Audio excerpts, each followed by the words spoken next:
Swayam Prabha. Digital India. Educated India.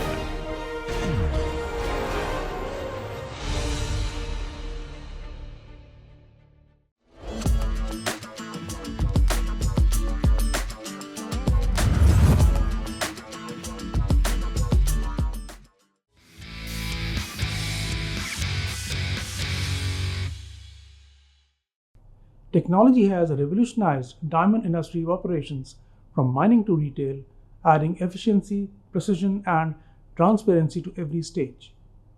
Today, we are joined by the gentleman who was instrumental in introducing technology to India's diamond industry.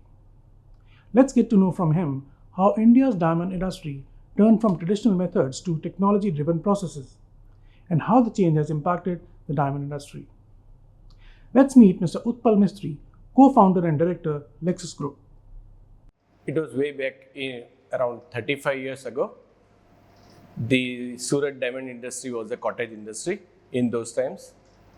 And I graduated as an electronics engineer, being the university topper. Always wanted to go to US to make the fortune. But there was, you can call it a chance or the right time or likewise. And I was searching for a startup. So I made my first startup, in fact. So I started with a computer that in those times there was a DOS computers, and the computer was just introduced in 1985 to 89. So somehow I went to one diamond industry, some 25-30 kilometers away from here, and that was Samir Diamond or the Diamond Nagar. And that changed the entire thing. I was seeing that all the people were like a cottage industry, people were sitting on the floor and hardly any clothes on there and no air condition for sure. So that was the kind of condition. So the gentleman was sharp. He was not literate, but he asked me one simple question. Can you project one of these diamonds photo onto computer? And believe me, in those time internet and Google were absent. So I thought it's fine. I had been going to my college library, SVNIT. So that library was very full of technologies and the right material, and lot of magazines were coming up. So I saw that there one card was invented for the computer. It was a DOS-based computer, MS-DOS, I think it was the same. So I said, get me this card and I can try. But basically my goal was to go to US. That was my goal because everybody was going. We were the second batch of electronics. There was no computer science also. And a lot of my friends has already gone in and all email started. So they said, I'm in Microsoft, I'm in Intel. So meri bhi thodi jali padi thi ki why I am sitting here. But God has a different story to write. So after 20-30 days, the card came and he said, aapke khilone aa gaye hain. So that's what he said. He called up on the landline. There was no mobile as well. So he said, aapke khilone aa gaye hain, aa jao. And that changed the things. Means I inserted that card, made a small C++ program, and something popped up on the screen. So that was the invention of autobooter. The seed of autobooter, the name itself was an automatic bruting machine. So in a simple way, it is like a lathe machine controlled by the computer and with the screen onto it. So the autobooter name was given by us. And then gradually my brother also joined. Brother came along, and that is the story, and that is how the first innovation came into diamond industry, and that came with an automatic bruting machine. In a simple layman term, it is known as a shaping machine. It's a simple shaping kind of thing, but computer driven. Initially, all these things were driven by the hand and with the skills of humans only.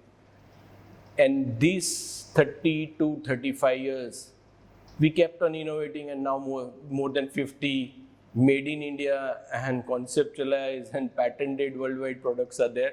We are still working, and we still see that when we were in the industry, when this was there, it was hardly, you can say 5% mechanization, 95% skill. Today you can say it's still 60% mechanization, 40% is still skill. And that's why you can say that why Surat only? It's always a question for everyone. So Surat, I would say that it accumulates all the skills from all over the world, in fact, not only from Gujarat, Maharashtra, and likewise. So the skilled people came here with the aided technology, and he said it has progressed like anything.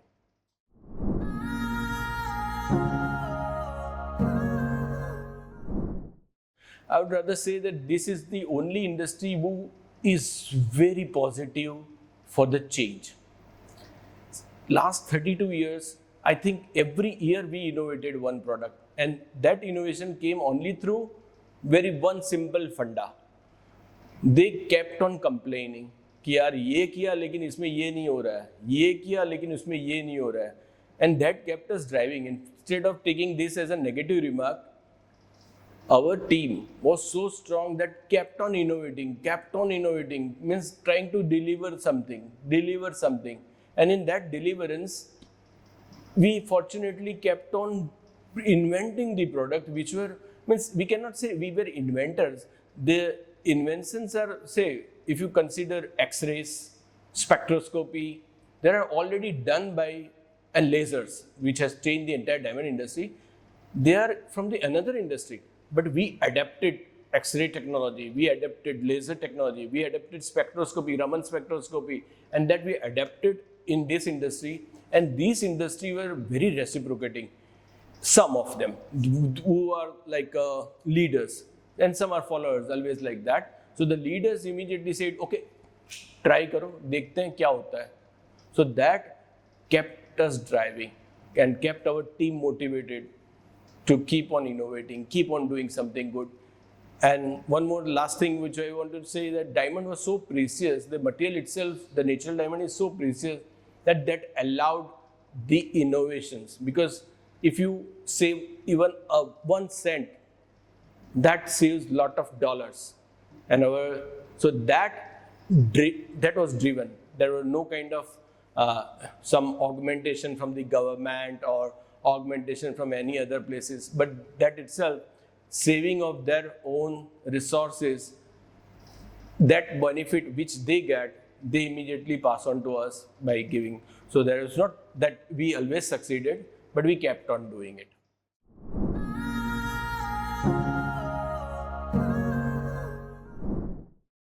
The rough diamond to polish, and that to cells and into the jewelry, the entire process is now technology driven. Believe me, when the rough comes from, as everybody says, South Africa, Russia, Botswana, Namibia, Angola, 90% of the diamond comes to India. The first is sorting. Now for assorting, means they normally have the human vision, they see the diamond. This is the only place, but still there are now tenders, computer tenders, which take the 3D model out of it, try to give a kind of estimation for the buyers. That starts the first process of procuring the rough. Then the second thing is actual planning. Actual planning of the rough means it's like an architect thing. Each rough diamond is a different object itself. So the 3D modeling is done now on X-rays. And then there are inclusions. Now here the chemical engineering technology comes. So we have the immersion glass. So the immersion glass see-through, and there are some inclusions. And then we had innovated the only instrument available in the entire industry is the M-box. So microscopic inclusion placement is done. So sometimes people say that why you are so after the accuracy, and we say that it is in our DNA. We don't like anything second. This is the standard thing. So we go up to 6 microns. Now in engineering terms, I'll try to make you understand that our hair thickness is around 80 microns, 100 microns, depends on that. And the accuracy which we can go up to, our machines can measure up to 1 micron, but we give a kind of a guarantee up to 6 micron, and that is also very, very high. So that is the planning process is done. Then after, it's not the end of the game. Then there comes the auto routing or the shaping system. Then comes the polishing. In the polishing also now robotics things has came up. So there are some robots not actual robot what you have seen in the films and likewise, but there is a robotic arm and robotic things and computer guided things. They actually do the polishing process as per this, and it is known as Galahad. So the Galahad has changed the entire scenario, especially even if you see it in Botswana, Namibia, there was no skills, but they are able to polish any diamonds. Now you can understand that if a novice person can polish a diamond, it was something revolutionary, because people were thinking that polishing can be done only by the human skills. But Galahad changed the entire thing. So now Galahad is like a GPS or a Google map. So it suggests what to polish, how much to polish, and likewise. So it changed the thing. So this industry has been adaptive. And last but not least is for the grading thing. After that, you have to measure everything. And that measurement is done within a micron. And believe it or not, all the biggest grading labs in the world uses our Indian technology. So that is a kind of a very positive and very proud feeling for us that our team was able to do. We have developers, we have partners all over the world, and they contribute towards it. So both our partners and likewise, we develop certain things that the only accurate things are done by Lexus Octanus today.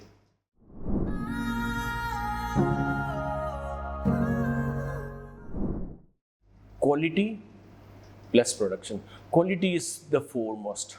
Quality, because you won't believe one thing here and there. One VS1, we call it very small inclusion, VS1 and VS2. VVS means very, very small inclusions. It is hardly 6 microns. You cannot even see. But that quality makes difference. And then there is a cutting. Now, initially, it was also cutting means the designing of a diamond, not only round. So this kind of shaping and parameter planning. Now this is so important in diamond that it can generate good fire, brilliance, scintillations. So that is a cutting skill. So that was initially only with the humans.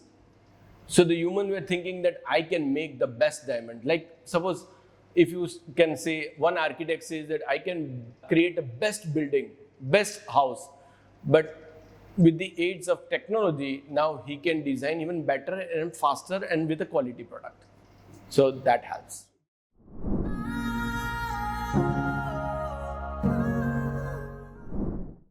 If you ask me, before 32 years, there were hardly, you can say, 10,000 people in Surat. Now there are millions. So as you can see, the advent of technology has increased the workforce, because only thing what we have done, in a way, technology helped to bring entire world's industry into India.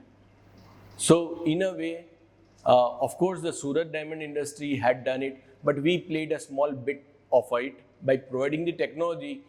We were being always seen as कि यार technology आएगी तो you will be eating some jobs, but no, it has enhanced the job.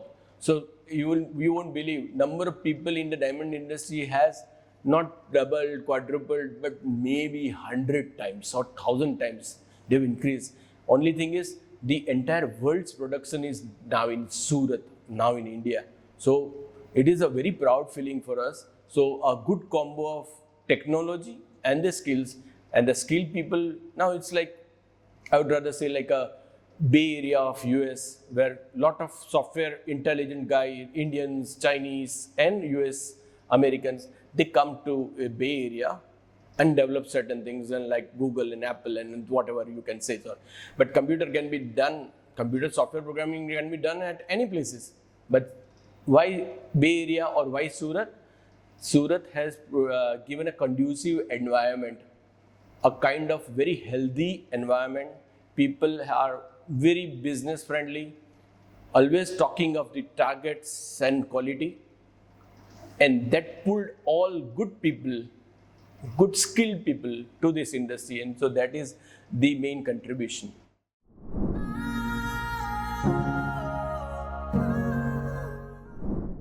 A lot of our diamond people have opened up their office in Botswana, Namibia, And also, wherever there is a diamond polishing, diamond grading, anything related to grading also.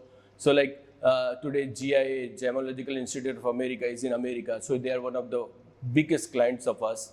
Then Namibia, Botswana, wherever there is a diamond process is there, we are there for sure. Means there are, I would rather say that 30-40% is exports, and still 60% is a good amount for us as well. But there are, as you know, it's not just the manufacturing, but there is a grading, then there is a sales process. So now the AI things has came. Now the online platform has came, like B2B and likewise. So we have a very strong presence even in the online era. So now we have also changed, we have also adapted.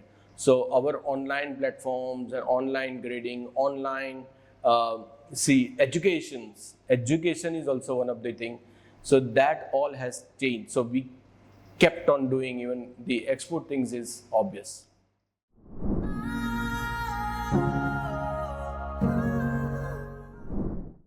Lab grown diamond has came up in a big way after COVID. And believe me, it was in fact a very nice innovation by India. Means it was not by India itself, but India adopted it. The Indian diamond industry adopted it. But the problem lies once again in the same. In diamonds, we always create a value. So we enhance the value. Now here, the industry fought amongst themselves. The Indian industry didn't understood that this is such a nice product that although it is a kind of it is having the same chemical, optical properties, except that it can be generated in numbers in the laboratory. The natural diamond, they're more green. I would rather say that lab-grown diamonds are not so green. That's my statement, because certain things are there. Lab-grown diamonds is, first of all, it is being born in the lab, so there are a lot of generators you need for the power generation. There's a lot of CO2 emissions and likewise. So there are a lot of things, but that thing apart, it is a cost-effective product. Some fashion jewelry, you can use it instead of American diamond or the low-called simulants. It's having the similar property. But unfortunately, this time, our Indian diamond industry was not able to capitalize on it. They could have, because instead of, they should not fight with the natural, because natural is a rare thing. It's the rarest of the rare, because it is always from the earth, always different. This is a prototype, fine, but it was a fashion jewelry. Both the industry could have survived, still may survive. I don't know exactly the future, but because of internal competition, they lowered the prices and not innovations, no innovations at all. Now, only thing for lab-grown industry, I can see that apart from fashion jewelry, there will be some semiconductor things which can come up because the low-cost material. So that will also change certain, but that also requires some kind of innovations. And yesterday I was talking to one of the research engineer from SUNIT, and he said that for quantum computing, government is seriously thinking about it, and that is what can change certain things. So lab-grown diamond industry, in a way, had given a small contribution to the recession, apart from China not buying and other countries having certain wars and likewise. But this phases goes away. Like in 2008 also there was a recession, but the industry jumped back. So it's only with the innovations, the time will tell that both the industry will flourish.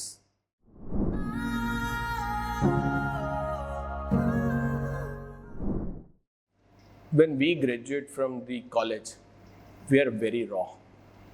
So if I see that architects allow 1 year of that incubation or internship.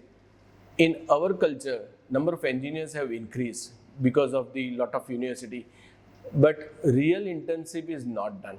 So if that industry and academia both work in synergy, that helps a lot. In fact, it will benefit the industry as well. But right now, it is unfortunately not happening, Could be various reasons, for at least for engineers. And so I really see that we should be able to do it. And I'm now closely working with my own institute to do something for this particular thing, because I know our industry also can get benefited from the engineers, which are very raw, unskilled. There are a lot of skills here, but only problem is that engineers do not have the common basic funda of the skill set, and that can be bridged, and both can have a win-win situation. Maybe we have to walk. Technology has transformed the diamond industry by boosting efficiency, increasing transparency, and allowing for greater customization and customer engagement. It has positioned it well for future growth and consumer confidence. And as Utpal puts it, synergy between academia and industry can take it to an even better place. So let's look forward to the brighter days ahead. Thank you.